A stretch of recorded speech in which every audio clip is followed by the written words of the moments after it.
En 1965, un joven estudiante de arquitectura en París recibió su diploma y tomó una decisión poco común. No iba a diseñar edificios modernos, no iba a trabajar en un despacho privado. En lugar de eso, se unió al Centro Nacional de Investigación Científica para dedicar su vida a una sola pregunta, una pregunta que lo perseguía desde la primera vez que vio fotografías de una ruina romana en el Líbano. ¿Cómo pudo alguien construir aquello? Su nombre era Jean-Pierre Adam, tenía 28 años, y la ruina que lo obsesionaba se encontraba en el borde remoto del Valle de la Bekaa, sobre una colina que los romanos habían llamado Heliópoli, la ciudad del sol. Lo que atrajo a Adam hacia Baalbek no fue su belleza, fue un hecho brutal, escondido dentro de los cimientos del templo de Júpiter, un hecho que según la lógica de la ingeniería de su época parecía completamente imposible. 3 bloques de piedra caliza, cada uno con un peso aproximado de 880 toneladas cortas, estaban perfectamente alineados a unos 30 pies sobre el nivel del suelo. Llevaban descansando en esa posición exacta desde el siglo I antes de la era común, y nadie vivo podía explicar matemáticamente cómo habían llegado hasta allí. Para Adam, aquello no era un misterio romántico. Era un problema estricto de ingeniería que había permanecido abierto durante 2000 años porque casi nadie se había molestado en hacer los cálculos. Así que decidió hacerlos. El trabajo le tomó 12 años. Para cuando Adam publicó sus conclusiones en 1977, ya se había convertido en un especialista poco común. Un arqueólogo que no estudiaba los edificios antiguos solo como objetos culturales, sino como cuerpos físicos sometidos a las leyes del movimiento. Su estudio sobre el Trilithon de Baalbek desmontó en silencio un siglo entero de especulación. El argumento de Adam era engañosamente simple. Generaciones de estudiosos no habían logrado explicar Baalbek porque estaban haciendo la pregunta equivocada. Miraban hacia arriba, hacia el podio de 30 pies, y se preguntaban cómo los ingenieros romanos habían levantado bloques de 880 toneladas cortas en línea vertical. Pero los ingenieros romanos nunca tuvieron que levantarlos de esa manera. Abordaron el problema desde el plano horizontal, usando ventaja mecánica y tracción multiplicada. Ese único cambio de enfoque lo transformaba todo. Adam reconstruyó la realidad brutal del proceso. Las piedras inmensas fueron colocadas sobre enormes rodillos cilíndricos de madera mediante palancas pesadas de hierro. Equipos de bueye y obreros, trabajando en coordinación con cuerdas de cáñamo y grandes cabrestantes, arrastraban los monolitos hacia adelante. Cada componente mecánico de este proceso estaba documentado en manuales de ingeniería romanos conservados.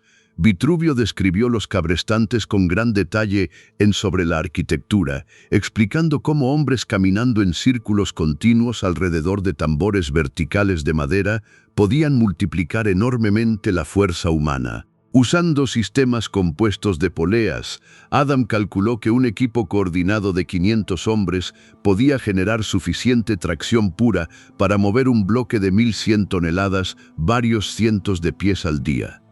Pero hay que imaginar la pesadilla administrativa de esa operación. Mover uno solo de esos monolitos no era únicamente una hazaña de física, era una victoria de logística.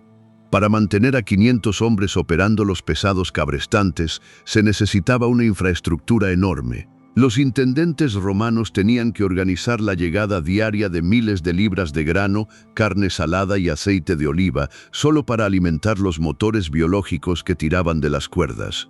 Había que levantar asentamientos temporales de madera en los bordes del Valle de la Bekaa.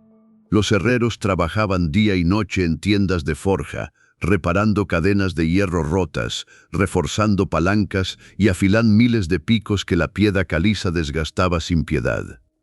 El Imperio Romano no llevó solo ingenieros a Baalbek, llevó una economía industrial móvil, completa y funcional.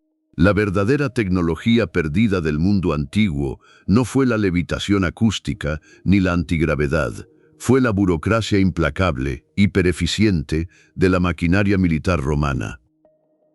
No había nada mágico, había paciencia, organización de grado militar y la voluntad política de un imperio. Durante 2000 años los seres humanos movieron piedras monumentales una y otra vez, usando cuerdas, rampas, palancas y trabajo masivo. Los romanos, con su enorme economía esclavista y su ambición imperial, eran candidatos naturales para estar en esa lista. Durante décadas el marco de Adán resistió el avance de teorías marginales que afirmaban que las piedras habían sido colocadas por una civilización perdida alrededor del año 10.000 antes de la Era Común. Pero la arqueología moderna depende de la tierra, y el golpe definitivo contra el mito de un Baalbek prehistórico llegó por medio de la estratigrafía.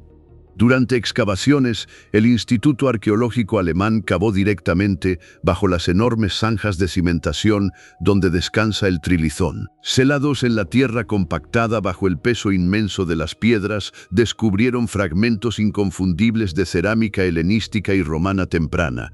Además, encontraron tambores de columnas de época romana desechados y usados como material de nivelación en los cimientos. La realidad científica es absoluta. No se puede colocar con seguridad una piedra monolítica tallada en el año 10.000 antes de la Era Común encima de una vasija rota cocida en el siglo I antes de la Era Común. Esa evidencia estratigráfica demostró de manera definitiva que el podio es romano. La forma exacta en que los romanos maniobraron aquellas bestias quedó aún más clara gracias a la tecnología del siglo XXI. En 2021, el proyecto Baalbek Reborn sometió toda la zona arqueológica a escaneos de alta resolución con detección y medición por luz. Los escaneos revelaron un detalle crítico: la inclinación topográfica exacta. La antera se encuentra a 3.000 pies al suroeste del complejo del templo, en una elevación ligeramente superior. Los romanos no lucharon contra la gravedad. La convirtieron en una herramienta. Los ingenieros construyeron rampas de tierra anchas y estabilizadas.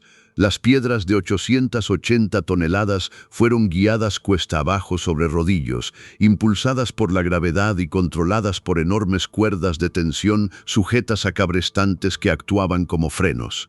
Los modelos matemáticos demostraron que el ángulo de inclinación de aquellas rampas perdidas estaba calculado con precisión para vencer la fricción estática, sin permitir una caída descontrolada. Una vez que las piedras llegaron a la base del templo, la verdadera maestría de la ingeniería romana se reveló en su alineación final, perfecta hasta el milímetro. Aquellos bloques de 880 toneladas no fueron simplemente arrojados dentro de una zanja de cimentación, fueron encajados sin una sola gota de mortero, y eso fue una elección arquitectónica deliberada. El Valle de la Bekaa se encuentra sobre una importante falla geológica, una zona con alta actividad sísmica. Al depender del peso inmenso y de la fricción en lugar de un mortero rígido, los romanos crearon en esencia un enorme amortiguador tectónico. Los megalitos colocados en seco del Trilithón podían desplazarse sutilmente y absorber energía sísmica sin quebrarse. Era una obra maestra de resistencia estructural, diseñada específicamente para que el templo de Júpiter sobreviviera a la geología violenta de la región. Pero quedaba una pregunta enorme. Si los romanos lograron mover el Trilithón, ¿por qué dejaron abandonados en la cantera 3 bloques todavía más grandes? En 2014, un equipo de investigación dirigido por la doctora Janine Abdul-Masih regresó para estudiar esos gigantes. Descubrieron que la piedra de 1.100 toneladas, conocida como la piedra de la mujer embarazada, había sido abandonada por una línea de fractura fatal. Los inspectores romanos detectaron el defecto y descartaron el bloque. Pero mientras excavaban, el equipo hizo un hallazgo asombroso: un tercer monolito enterrado profundamente en el suelo. Con 64 pies de largo y un peso estimado de 1.820 toneladas, la piedra olvidada sigue siendo el bloque individual más grande jamás extraído por manos humanas. A diferencia de los otros, no tenía fallas estructurales. El análisis microscópico de sus superficies confirmó que fue tallado con picos de hierro y cinceles planos típicos de la época romana temprana. Los datos eran tan precisos que los investigadores podían mapear literalmente los turnos diarios de los antiguos toteros según la profundidad de los golpes de hierro. Entonces, ¿por qué quedó allí? La escala del proyecto finalmente chocó con la dura realidad del declive imperial.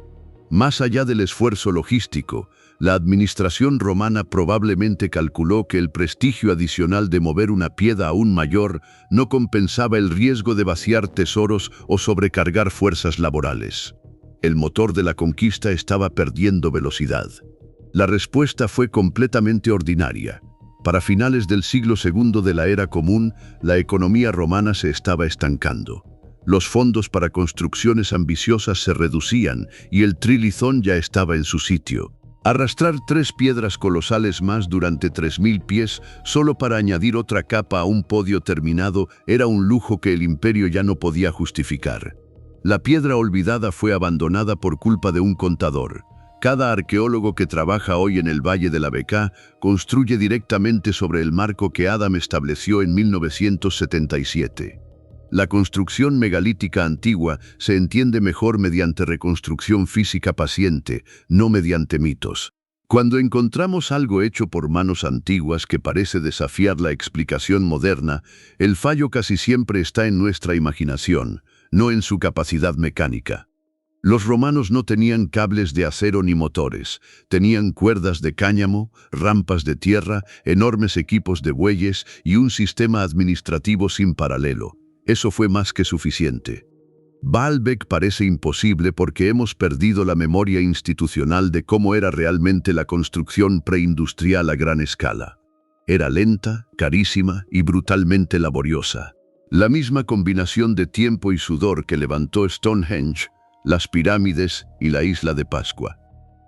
La monumental piedra olvidada todavía descansa exactamente donde los trabajadores romanos dejaron caer sus picos de hierro hace casi 2000 años.